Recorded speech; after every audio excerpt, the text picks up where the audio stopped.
sugidda amniga caasimadda dowlad goboleedka Galmudug ee Dhuusamareeb oo ay dowladda Soomaaliya la wareegtay ayaa waxaa amnigeeda sugaya oo ka howlgalaya ciidankii booliiska iyo NISA ee hore uga shaqeyn jiray Galmudug iyo kuwa ahlu sunna ee dhawaan la qarameeyay kuna kala biiray booliiska iyo NISA taasi oo xoojinaysa qorshaha ra'iisul wasaare Khayre ee ku aadan dhismaha dowlad goboleedka Galmudug oo dhameystiran.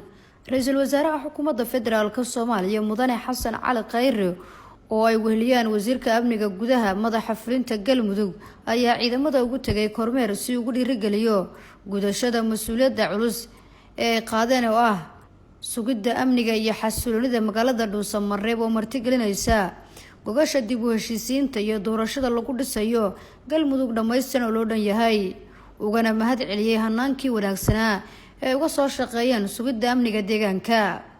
ra'iisul wasaaraha xukuumadda federaalka Soomaaliya Mudane Xasan Cali Khayre ayaa ciidamada kula dardaarmay in hanaanka ugu habboon ay uga shaqeeyaan sugidda amniga caasimadda Galmudug iyagoo wadajir oo aan lahayn magacyo kala duwan kana amar qaata hal talis xuquuqdoodan ay ka heli doonaan dowladda federaalka Soomaaliya. wax la yiraahdo Galmudug ama dowlad federaal ama gobol ama qabiil ma jiraan waxaad tihiin ciidamada Soomaaliyeed oo loogu tala galay amniga magaaladan iyo amniga dalka inay wax ka ilaalisaan. laga bilaabo maanta hadafkiinu waxa uu yahay ma kala lihidina yaa federaal ahaan jiray yaa Galmudug ahaan jiray yaa Dhuusamareeb ahaan jiray yaa ahlu sunna wal jamaa ahaan jiray.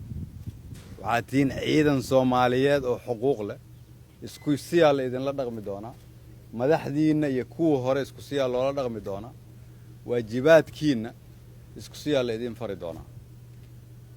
amniga magaaladan oo hore uga soo shaqeyseen isku haleyn ma galo. shacabka Soomaaliyeed magaaladan degan ilaahay ka sokow idinkay amnigooda idinku aamineen.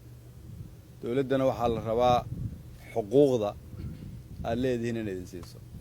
waxa la idinka rabaa inaad dulqaad muujisiin, qalbi wanaag muujisiin, isjeclaan muujisiin, wadanimo muujisiin, Soomaalinimo muujisiin. waxaa la rabaa tusaale inaad u noqotiin shacabka cadowgu wuxuu ka naxayana idinka ahaatiin. dadka Soomaaliyeed oo maanta halkan idinka fiirsanaya aad ay u faraxsan yihiin, niyadoodu way wanaagsan tahay. ha ka xumaynina niyadda madax iyo ciidanba. dawladana waxaa la rabaa niyadiina inay sii adkaysto. madaxda halkan joogtay kuwa maqanba iyagana waxaan farayaa in ciidankan loo soo dhameystiro agabkooda sida ugu dhaqsaha badan.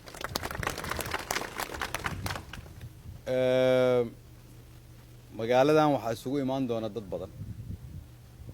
in marka caawa bilowdaan sida u wada shaqeyn lahaadaan, sida amniga looga shaqeyn lahaa, loo adkeyn lahaa. waa inuu amnigu sida hore ka sii wanaagsanaado haddii Ilaahay yiraahdo. wax walba oo xumaanana waa inaad ka foojignaataan. dawladdiinuna waa idin garab taagan tahay. shaqada hore u soo qabateen waa idinkaga hambalyeynaya. tana hadda qaban doontaan waa idinku dhiirigelinaya. dad Soomaaliyeed oo dal Soomaaliyeed u shaqeynaya tihiin, ciidan Soomaaliyeed aad tihiin. Soomaalinimo la idinka rabaa, sharafta iyo karaamada ummadda inaad soo celisaan la idinka rabaa.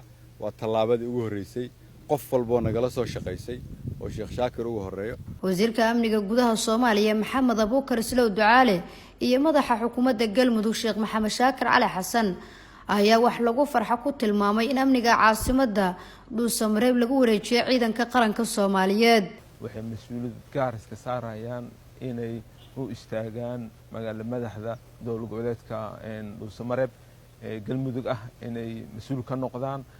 aadan ugu faraxsanahay balantaadan waa ful ra'iisul wasaare mar labaad mar saddexaad dadaalkaaga juhdigaad gelis waqtiga halkan ku sugnayd oo muddo bil ku dhow ah miradhilkeed waa qaybta hor waatan. mudane ra'iisul wasaare waa dadaalkaagii aad ku joogtay caasimadda Galmudug mirihiisii in maanta ciidamo ka kooban ciidamada dawladda federaalka Soomaaliya ee booliskii loogu talagalay inay sugaan amniga shirweynaha lagu qaban doono caasimadda Galmudug oo inta loo dhirinayay inay hortaada soo saftaan mandarkooda aad u jeedo runtii annakana waana farax gelisay, adigana waa ku farax gelinaysaa. ra-iisul wasaaraha xukuumadda federaalka Soomaaliya mudane Xasan Cali Khayre oo dadaal ku bixiyay in ciidamada hay'adaha amniga qaranka ay la wareegaan amniga caasimadda Galmudug ee Dhuusamareeb ayaa u mahad celiyay cid kasta oo gacan ka geysatay. laga bilaabo saacadan waxaa la rabaa haddii la yiraahdo kulligiin inaad tihiin dad wada shaqaynaya, ma kala lehidina gobol iyo caasimad, waxaad tihiin ciidamadii federaalka amniga dadka Soomaaliyeed oo gobolkan degan gaar ahaan magaalada la idinku aaminay.